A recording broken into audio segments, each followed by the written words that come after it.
right, folks, I'm here. Excuse me. This is actually the 3rd of July, if I'm correct. And what I want to tell you tonight is a story that was passed down to me through my seniors in the military. When we would be far off someplace in a country and the 4th of July would come around.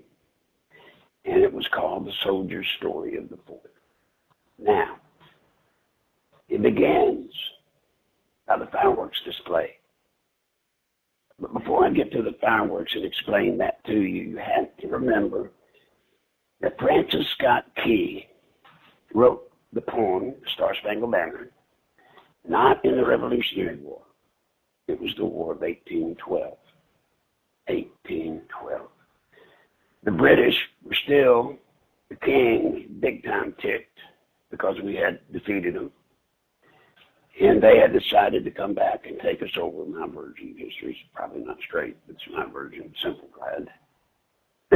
So they came.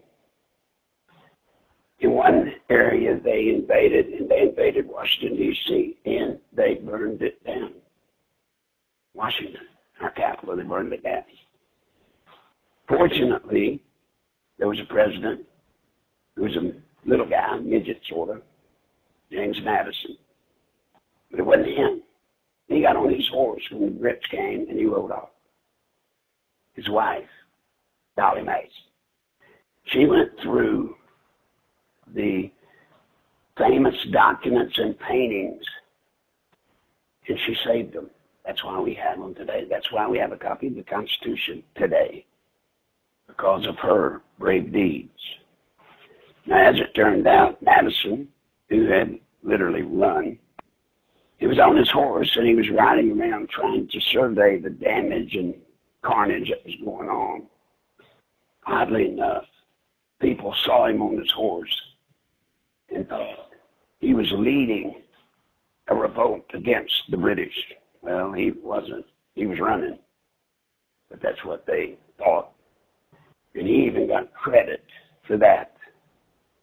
But that's when the thing starts to get weird. Fort McHenry, down harbor. The British had brought in, some say, I don't know if it's true, but some put the count at almost 200 man-of-war British warships. And the whole intention was to destroy Fort McHenry. Now, to the north, coming in from Washington, I would say the east, but probably the north, the British were coming with their ground forces. It looked hopeless for us that night, that day. We were totally outmanned with the British coming from the land and certainly outgunned from the sea. Well, that's when it started. The cannonade, unlike any that had ever been felt, started happening.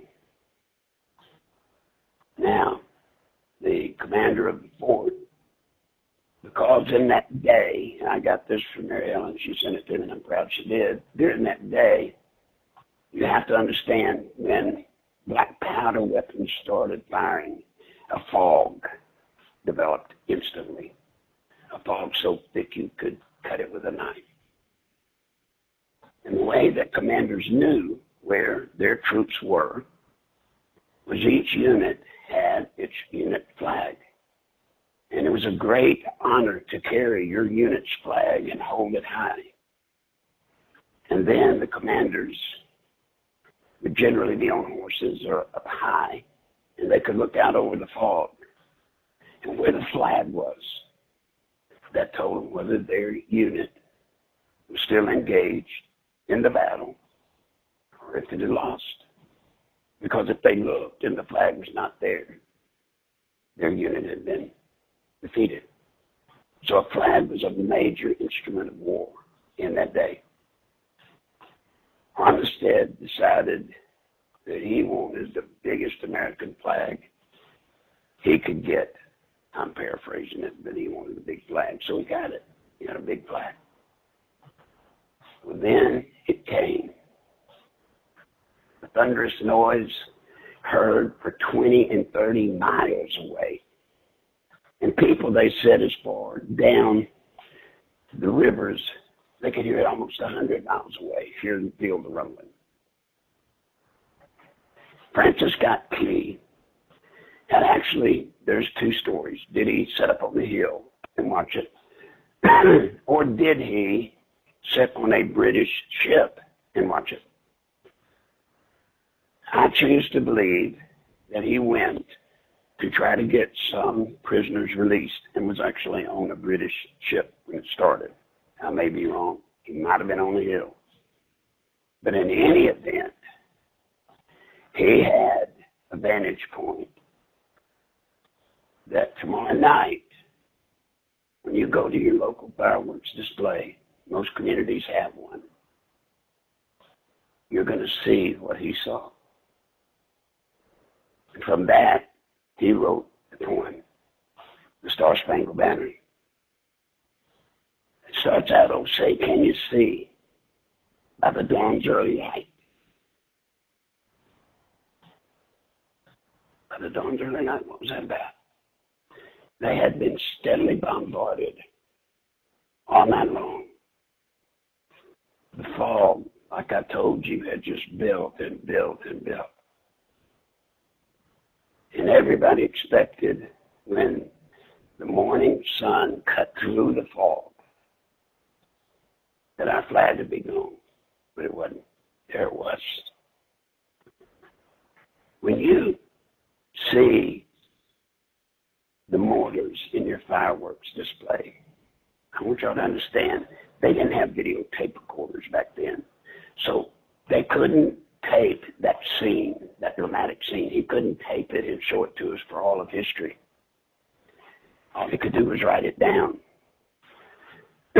But over the years, we started using fireworks to give us the images of that night. So it started out bombs bursting in air. Many of the ships had what were called in the day mortars. And they threw cannonballs that had fuse on them. And the plan was the ball would go up over the wall of the fort and then burst. And when it blew up, it was the most feared and dreaded weapon of all, because when it blew up, it rained shrapnel down all over you. There was really no place to hide. When you see in a fireworks display those mortars going off and then boom, they fan out in these beautiful different colored arrays. That's what he saw. It wasn't pretty if you were on the receiving end of it, like you'll be watching tomorrow. But it's what they saw. You know, in the poem, he talks about the rocket's red glare. Rocket's red glare. What was that about?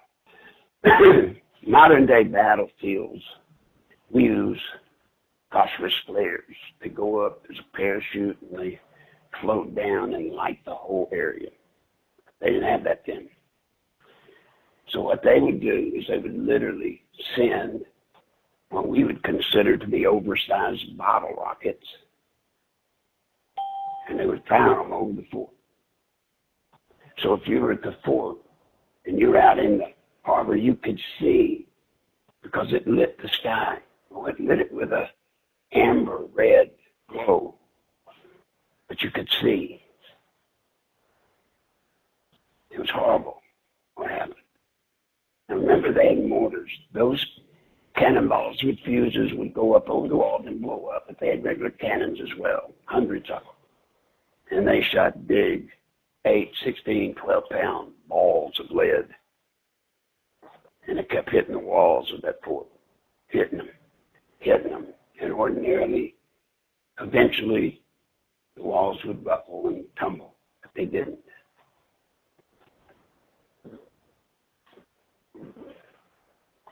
It's just incredible to me for people to believe how difficult it was in that day to commit war. You did not want to be one of the people firing those mortar rounds that blow up over the walls. Because a good percentage of the time, when they left the tube, they blew up. And everybody involved with the mortar, or the cannon, as you will, blew up with it. They were dangerous. But if they got over that wall, they were something.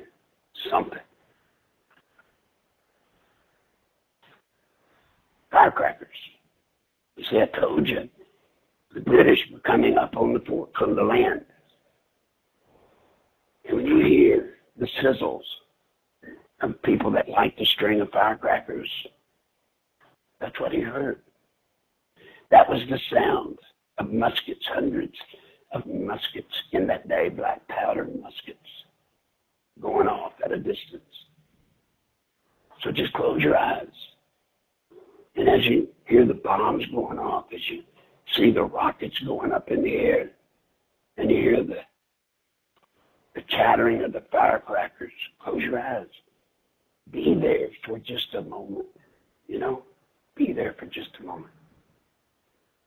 That event you have gone to all your life, that you've sat out in the mosquitoes and the heat,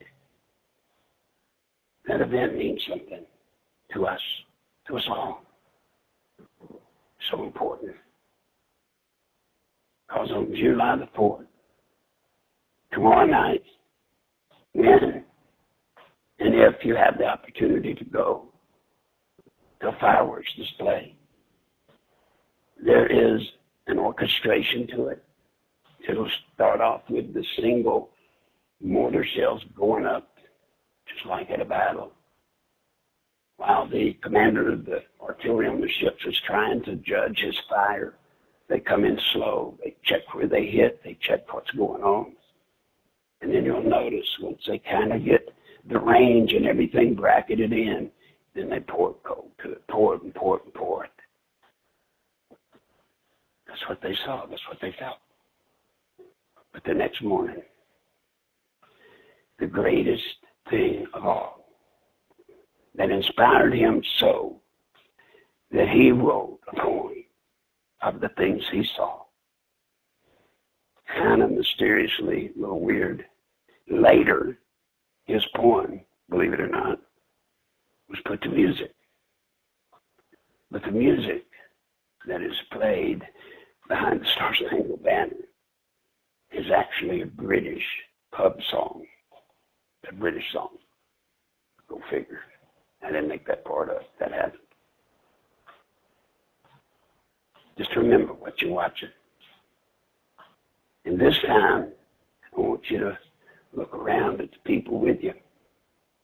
Look at them. Look at their eyes. Look at the children's eyes. Look what they see. When I was first introduced to Nicaragua, they so whatever you do, don't look into the children's eyes. Don't look in their eyes. Do not look in their eyes. Because you see a child in the middle of a war zone, torn up country. Parents dead, wounded many. Those eyes, they had the hope of a child, the hope that a child has. And when you see it, and you know reality is they had no hope. They had no hope. And they didn't have any hope. But it was the eyes of a child. Tomorrow night you look in the eyes of the children around you. And when they sparkle with the reflection of the fireworks going off, they have dreams. They've got dreams of a life better than any of us have had. They have dreams that we are protecting their future for them. And hopefully, never will they have to see that aerial display for real. For real. Vietnam is horrible. The big bottle rockets that shoot up in the air at our base camps. You see the rocket go off just like you do at a bottle rocket. it would go up, and then it would burn out. It burned out. When it burned out, you just held your breath because you had no idea when it was going to fall.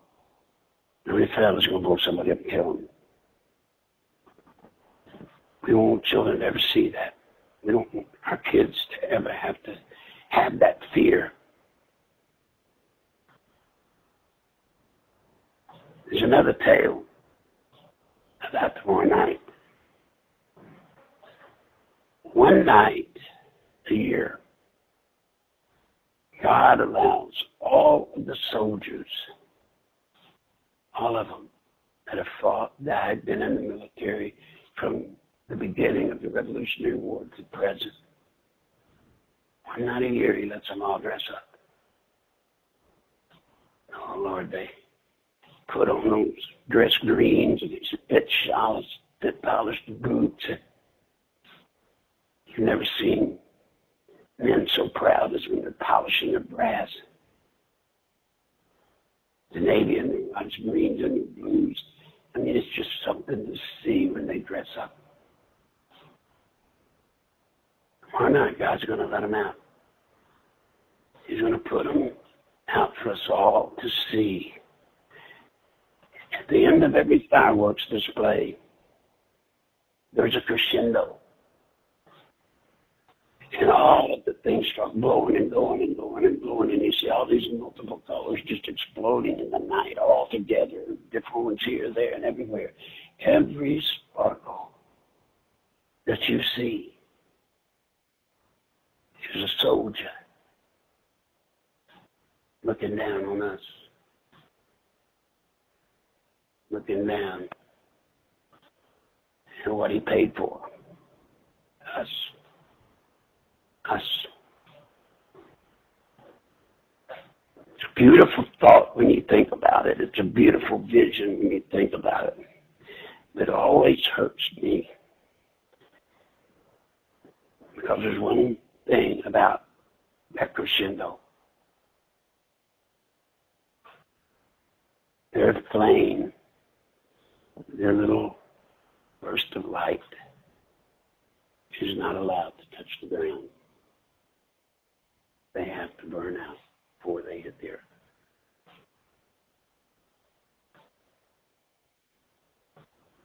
Hey, that's what made us. Those men, women, more than that, that God that brings them to us.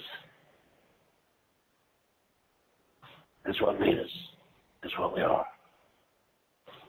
Or at least that's what we were supposed to be. And I, for one, here with all of you, no matter if you're liberal, conservative, whatever you are, I'm proud to know you as a fellow American. It's an honor, truly, to know you. Tomorrow night wouldn't hurt when that crescendo starts. It wouldn't probably hurt at all. Maybe hold hands with a friend or a loved one or a stranger and sing the Star Spangled Banner. Sing it. Sing it proud. Because that's the story of us.